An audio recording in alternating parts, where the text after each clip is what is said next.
السلام علیکم ورحمۃ اللہ وبرکاتہ۔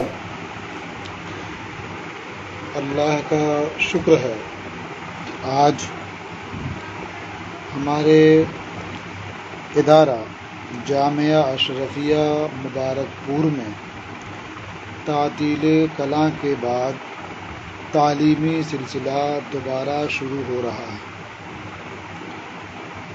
آپ کے سامنے جو کتاب ہے اس کا نام ہے اصول الشاشی۔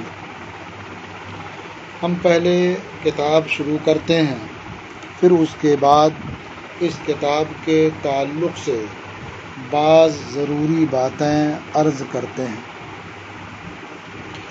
بسم اللہ الرحمن الرحیم۔ اللہم صلی علی سیدنا شفیعنا مولانا محمد معدن الجود والکرم وآلہ وبارک وسلم۔ رب یسر ولا تعسر وتمم بالخیر۔ رب یسر ولا تعسر وتمم بالخیر۔ رب یسر ولا تعسر وتمم بالخیر۔ اللہم افتح علینا حکمتک وانشر علینا رحمتک یا ذا الجلال والاکرام۔ بسم اللہ الرحمن الرحیم۔ الحمد للہ الذی اعلی منزلۃ المؤمنین بکریم خطابہ ورفع درجۃ العالمین بمعانی کتابہ وخص المستنبطین منہم بمزید العصابۃ وثوابہ والصلاۃ علی النبی واصحابہ والسلام علی ابی حنیفۃ رضی اللہ تعالی عنہ واحبابہ رحمہم اللہ تعالی۔ یہ کتاب اصول الشاشی اور اس کے حاشیے میں ہے احسن الحواشی۔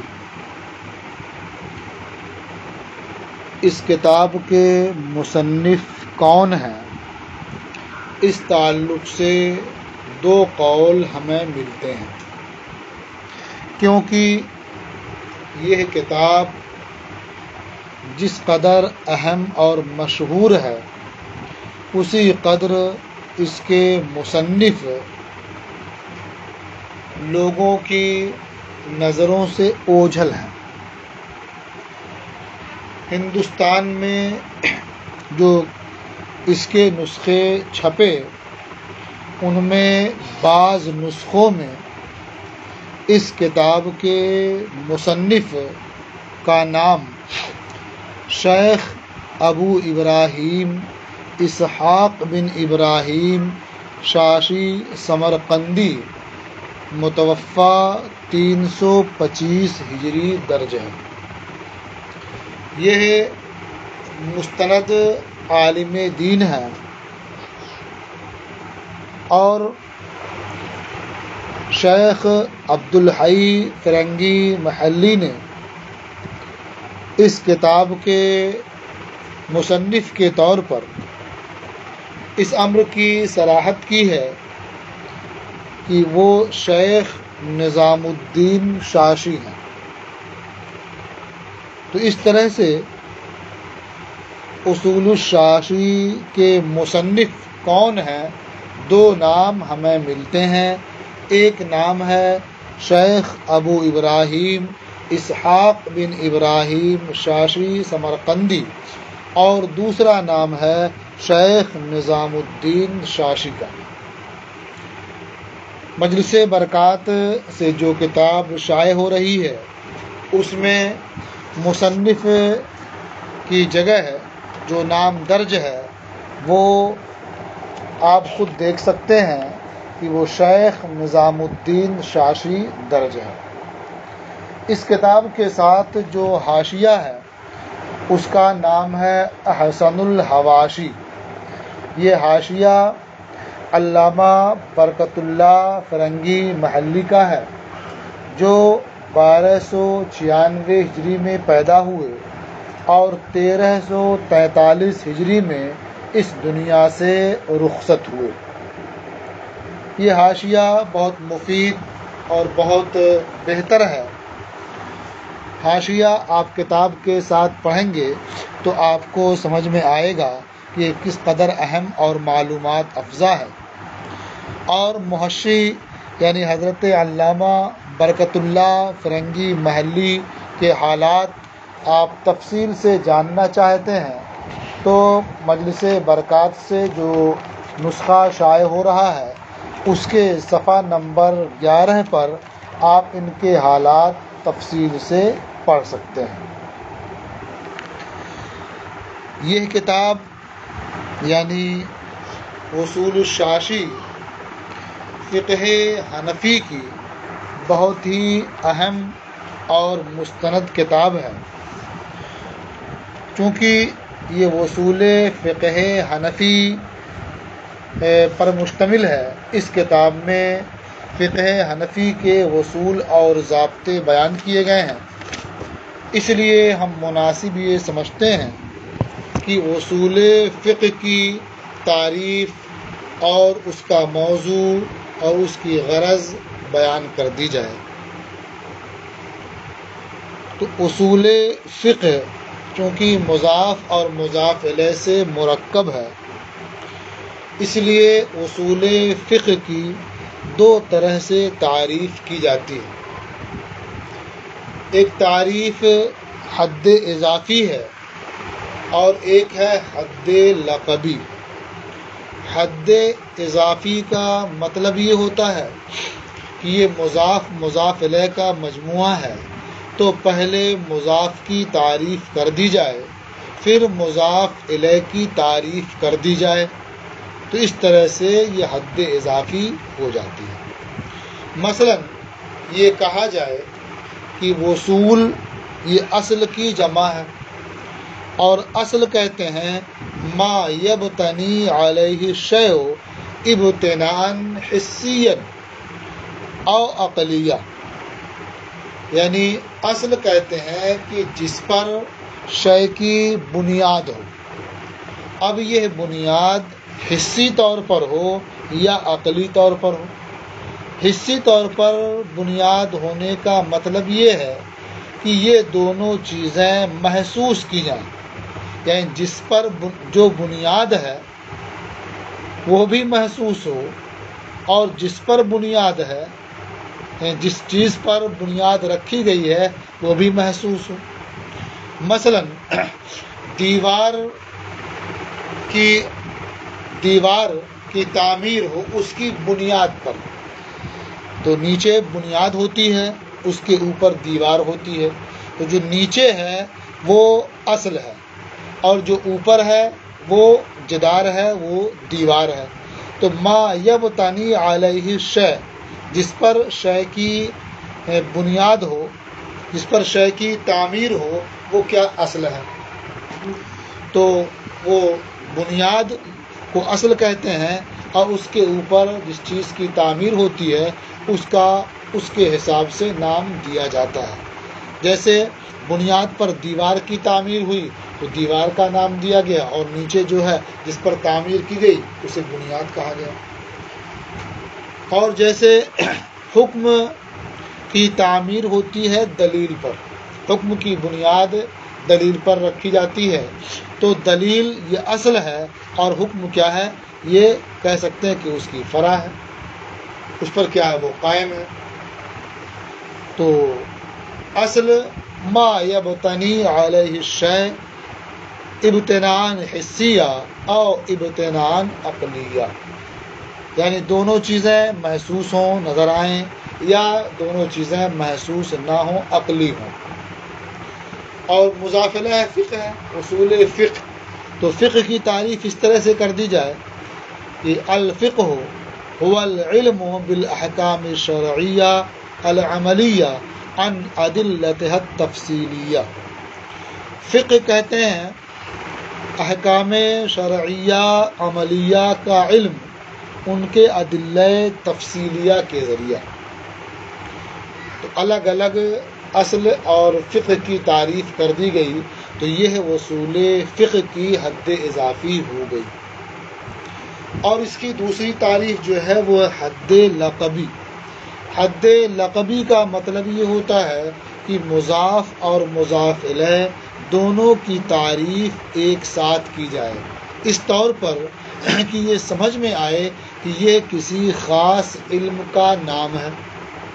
مثلا اصول فقہ کی تعریف میں یہ کہا جائے کہ ہوا علم یبحث فیہ عن اثبات الادلہ للاحکام و ثبوت الاحکام بالادلہ۔ اصول فقہ وہ علم ہے جس میں احکام شرعیہ کے لیے ادلہ کے اثبات اور ادلہ سے احکام کے ثبوت کے تعلق سے بحث کی جاتی ہے۔ تو یہ حد لقبی ہے۔ اصول فقہ کا موضوع ادلہ اور احکام یہ دونوں چیزیں ہیں۔ ادلہ اصول فقہ کا موضوع ہیں اس حیثیت سے کہ ان کے ذریعہ احکام شرعیہ ثابت ہوتے ہیں، یعنی وہ ادلہ موضوع ہیں مثبت ہونے کی حیثیت سے۔ اور احکام اصول فقہ کا موضوع ہیں اس حیثیت سے کہ انہیں ادلہ کے ذریعہ ثابت کیا جاتا ہے۔ تو یہ احکام موضوع ہوئے اس حیثیت سے کہ وہ مثبت ہیں۔ تو اصول فقہ کا موضوع ادلہ اور احکام دونوں چیزیں ہیں، بس فرق یہ ہے کہ ادلہ موضوع ہیں اس حیثیت سے کہ وہ مثبت ہیں اور احکام موضوع ہیں اس حیثیت سے کہ وہ مثبت ہیں۔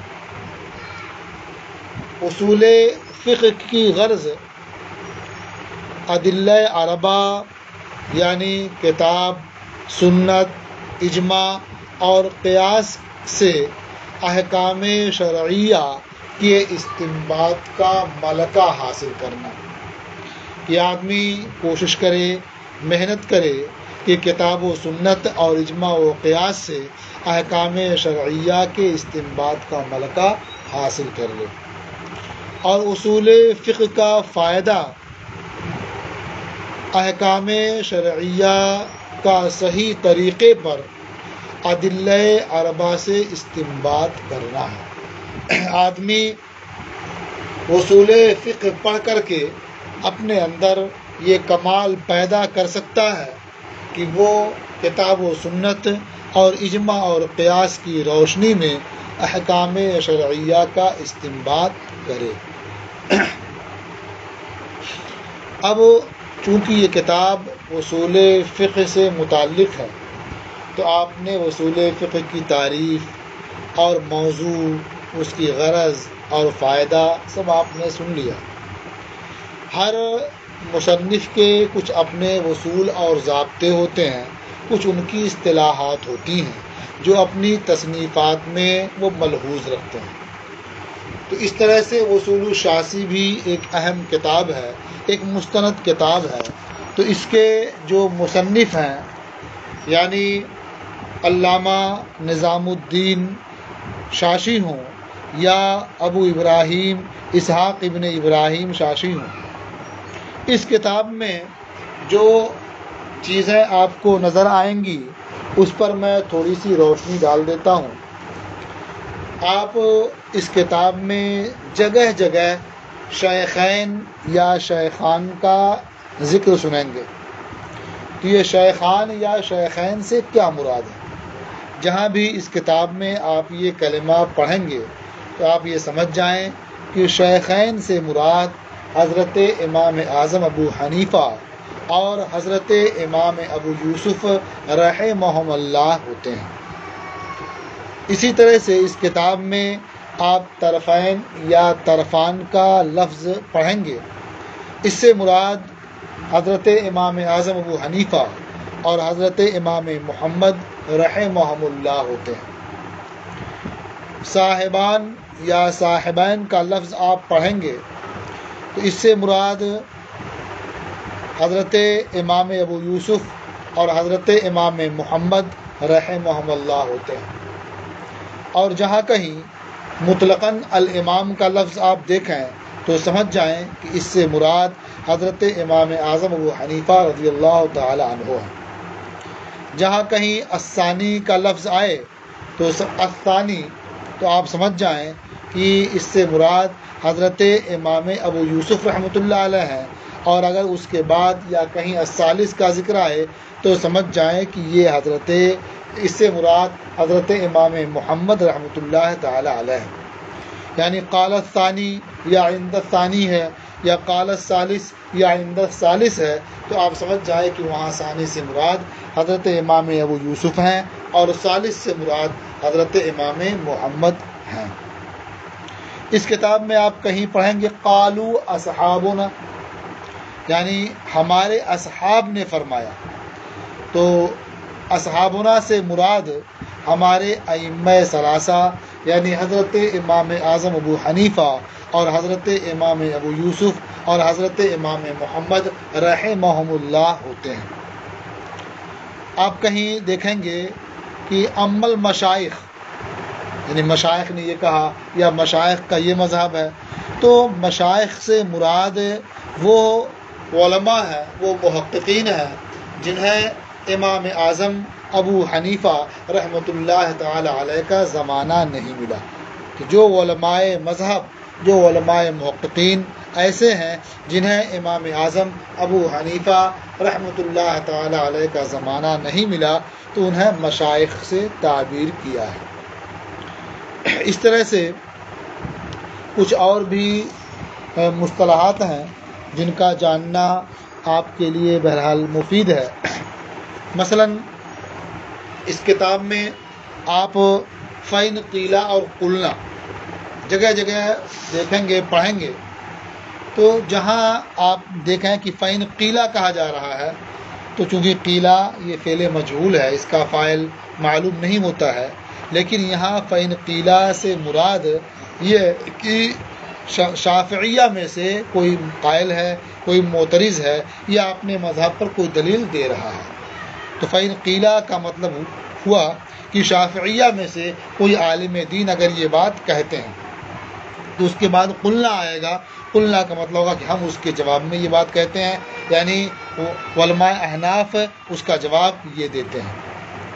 کہیں آئے گا عندہ اور عندنا، عندہ سے مراد یعنی یہ امام شافعی رحمۃ اللہ علیہ کے نزدیک ہے، اور عندنا سے مراد یہ ہمارا مذہب ہے، یہ ہمارے نزدیک ہے۔ کوئی حکم بیان کیا گیا اور کہا گیا عندہ، یعنی امام شافعی رحمۃ اللہ علیہ کے نزدیک ایسا ہے، اور عندنا کہا گیا مطلب یہ ہمارے نزدیک، یعنی احناف کے نزدیک ایسا ہے۔ اور جہاں کہا جائے قال علماؤنا، ہمارے علماء نے یہ کہا، تو مراد یہ کہ علماء احناف نے یہ کہا۔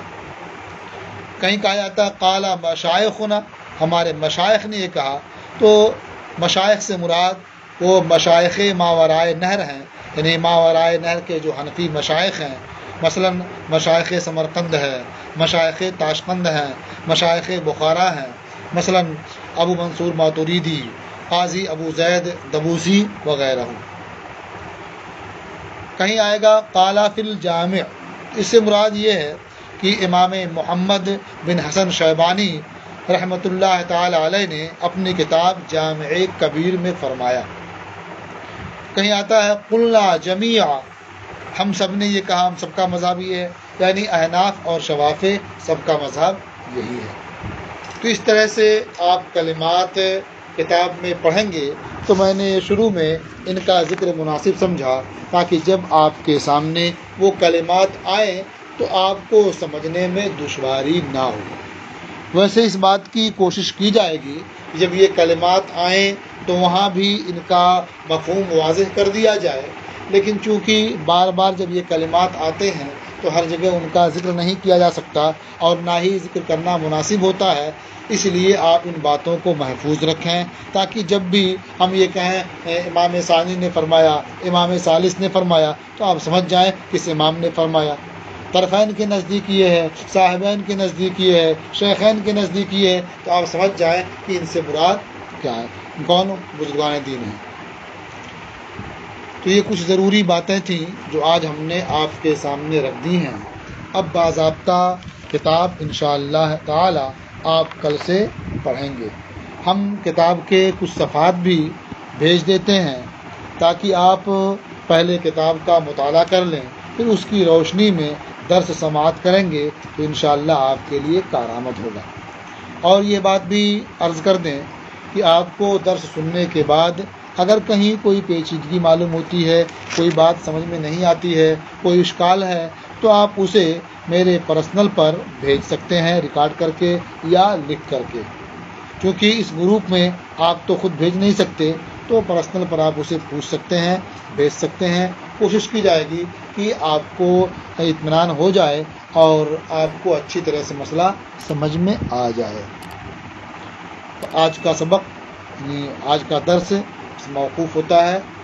السلام علیکم ورحمۃ اللہ تعالی وبرکاتہ۔